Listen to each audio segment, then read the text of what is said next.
মার্কিন গোয়েন্দা সংস্থা সিআইএর সাবেক পরিচালক জর্জ টেনেট তাকে ওসামা বিন লাদেনের মতো বিপজ্জনক মনে করতেন, আর ইসরায়েলি গোয়েন্দা সংস্থা মোসাদের সাবেক প্রধান শাবতাই শাভিদ তাকে হত্যা না করায় অনুতাপে ভুগতেন।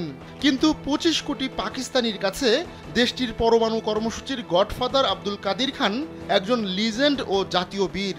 ইরান, লিবিয়া ও উত্তর কোরিয়ার সঙ্গে মিলে গোপন পরমাণু কর্মসূচির নেটওয়ার্ক গড়ে তুলেছিলেন তিনি। এর মধ্যে পাকিস্তান ছাড়াও পরমাণু অস্ত্রের মালিক হয়ে ওঠে উত্তর কোরিয়া। ইসরায়েল নিজে পরমাণু শক্তিধর দেশ হলেও কখনো তা প্রকাশ্যে স্বীকার করে না।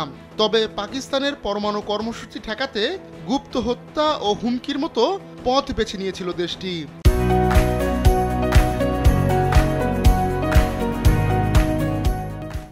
এমনকি ১৯৮০-র দশকে ভারতের সহায়তায় পাকিস্তানের পরমাণু স্থাপনায় বোমা ফেলার পরিকল্পনা করেছিল ইসরায়েল।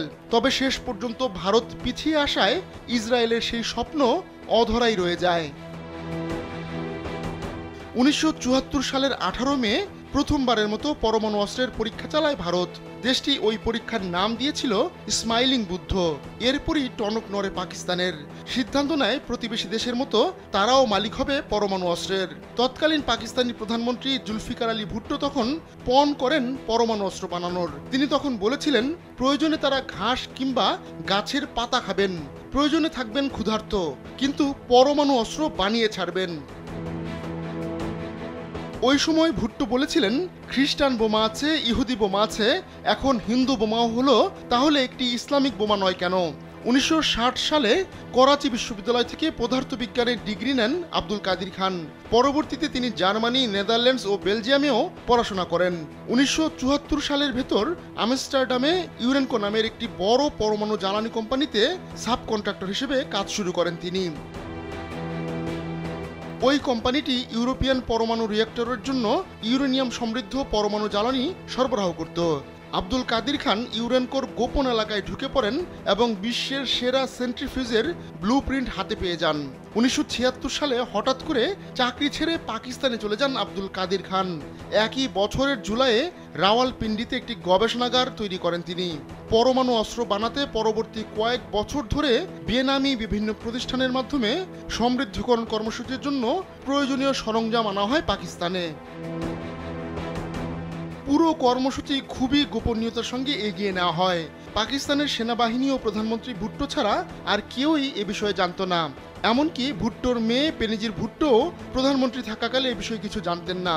১৯৮৯ সালে বেনজির তেহরান সফরে গেলে ইরানের প্রেসিডেন্ট রাফসানজানি এ বিষয়ে জানতে চাইলে তিনি পরমাণু কর্মসূচি সম্পর্কে জানতে পারেন।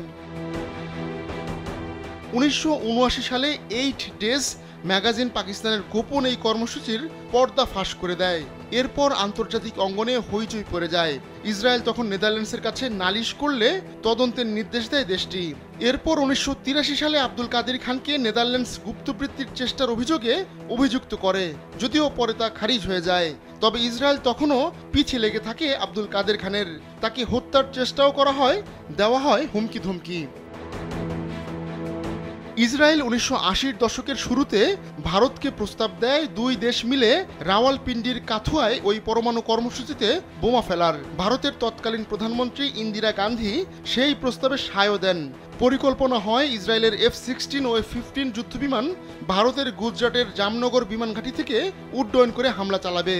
অবশ্য পরে ওই পরিকল্পনা থেকে সরে আসেন ইন্দিরা গান্ধী। তার ছেলে রাজীব গান্ধী ১৯৮৭ সালে প্রধানমন্ত্রী থাকাকালে তৎকালীন ভারতীয় সেনাপ্রধান লেফটেন্যান্ট জেনারেল কৃষ্ণস্বামী সুন্দরজি পাকিস্তানের সঙ্গে যুদ্ধ শুরু করার চেষ্টা করেন, যাতে করে কাথুয়ায় পরমাণু স্থাপনায় বোমা ফেলতে পারে ভারত। কিন্তু এজন্য তিনি পাকিস্তান সীমান্তে শত শত ট্যাঙ্ক ও সাজোয়া যানসহ ৫ লাখ সেনার মাধ্যমে মহড়া চালান। তবে সেই পরিকল্পনাও ভেস্তে যায়। ভারত ও ইসরায়েলের বিরোধিতা সত্ত্বেও যুক্তরাষ্ট্র ও চীন গোপনে পাকিস্তানকে সহায়তা করতে থাকে। পাকিস্তানকে ইউরেনিয়াম, ট্রাইটিয়াম এমনকি বিজ্ঞানী পাঠিয়ে সহায়তা করে চীন।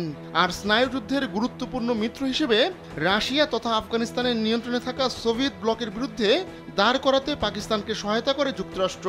যদিও স্নায়ুযুদ্ধ শেষে বদলে যায় সবকিছু। 1998 সালের 11 মে ভারত পরমাণু ওয়ারহেডের পরীক্ষা চালায়। একই মাসে বেলুচিস্তানের মরুভূমিতে নিজেদের প্রথম পরমাণু অস্ত্রের পরীক্ষা চালায় পাকিস্তান। এর মাধ্যমে বিশ্বের 7ম দেশ হিসেবে পরমাণু অস্ত্রের মালিক হয় পাকিস্তান। আহমদুল্লাহ শিকদার, কালবেলা।